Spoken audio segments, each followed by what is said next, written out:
അസ്സലാമു അലൈക്കും വറഹ്മത്തുള്ളാഹി വബറകാതുഹു. അൽഹംദുലില്ലാഹി റബ്ബിൽ ആലമീൻ. അല്ലാഹുമ്മ സ്വല്ലി വസല്ലിം വബാരിക് അലാ അബ്ദിക വറസൂലിക നബിയിന മുഹമ്മദിൻ വആലിഹി വസഹബിഹി അജ്മഈൻ വബഅദ്.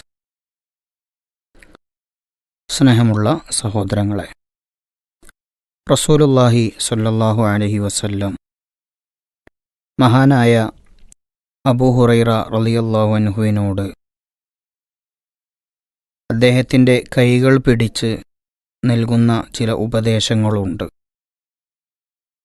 ആ ഉപദേശങ്ങളെല്ലാം അദ്ദേഹം ജീവിതത്തിൽ പ്രാവർത്തികമാക്കിയതായി നമുക്ക് കാണാൻ പറ്റും. ഒന്നാമതായി അദ്ദേഹത്തോട് റസൂൽ സല്ലല്ലാഹു അലൈഹി വസല്ലം പറഞ്ഞത്, ഇത്തക്കി അൽ മഹാരിം, നീ ഹറാമുകളെ സൂക്ഷിക്കണം. തകുൻ അഅ്ബുദന്നാസ്, എങ്കിൽ നിനക്ക് ജനങ്ങളിൽ ഏറ്റവും നല്ല ആസ്വാദനത്തോടുകൂടി ആരാധനകൾ ചെയ്യാമെന്നാണ്. തിന്മകൾ സംഭവിക്കുന്ന ആരാധനകളുടെ ആസ്വാദനം നഷ്ടപ്പെടും എന്നുള്ളതാണ്. ആ ഒരു അവസ്ഥയെ മുൻഗാമികളായ ആളുകൾ ഏറെ പേടിച്ചിരുന്നു.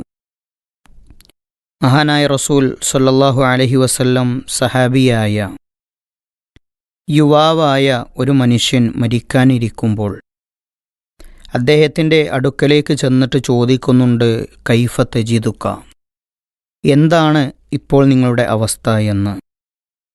അയാൾ പറഞ്ഞു, ഞാൻ അള്ളാഹുവിനെ കാണാൻ ആഗ്രഹിക്കുന്നു, പക്ഷേ പാപങ്ങളെക്കുറിച്ച് എനിക്കു പേടിയാണ് എന്ന്. പാപങ്ങളിൽ നിന്ന് അകന്നു നിന്ന് തഖ്വയോടുകൂടി ജീവിക്കുമ്പോൾ ആസ്വാദനത്തോടുകൂടി ആരാധനകൾ ചെയ്യാൻ സാധിക്കുമെന്നാണ്. പലരും ആരാധനകൾ ചെയ്യുന്നുണ്ടെങ്കിലും അതിൽ സ്വകാര്യമായി തെറ്റുകൾ സംഭവിക്കുന്നതുകൊണ്ട് ആ ആസ്വാദനം ലഭിക്കാതെ പോകുന്നു എന്ന് കാണാൻ പറ്റും. മഹാനായ ഉമർ ബിൻ അബ്ദുൽ അസീസ് റഹിമഹുമുള്ള പറഞ്ഞു, തഖ്വ എന്നാൽ രാത്രിയിലെ നിസ്കാരവും പകലിലെ നോമ്പുമൊന്നും മാത്രമല്ല, അള്ളാഹു ചെയ്യാൻ പറഞ്ഞവ ചെയ്യലും ചെയ്യരുതേ എന്നു പറഞ്ഞവ ചെയ്യാതിരിക്കലുമാണ് തഖ്വ എന്ന് അദ്ദേഹം പറയുന്നതായി കാണാൻ പറ്റും. അബൂ ഹുറൈറ റളിയല്ലാഹു അൻഹുവിന് റസൂൽ സല്ലല്ലാഹു അലൈഹി വസല്ലം നൽകിയ രണ്ടാമത്തെ ഉപദേശം, വർള ബിമാ ഖസമല്ലാഹു ലക് തകുൻ അഅനന്നാസ്, നിനക്ക് അള്ളാഹു തന്നതിൽ നീ തൃപ്തിപ്പെട്ട് ജീവിക്കണം, എങ്കിൽ ജനങ്ങളിൽ ഏറ്റവും ഐശ്വര്യമുള്ള ആളായി നിനക്കു ജീവിക്കാൻ പറ്റുമെന്നാണ്. ഓരോരുത്തർക്കും അല്ലാഹു തആല കണക്കാക്കിയതുണ്ട്.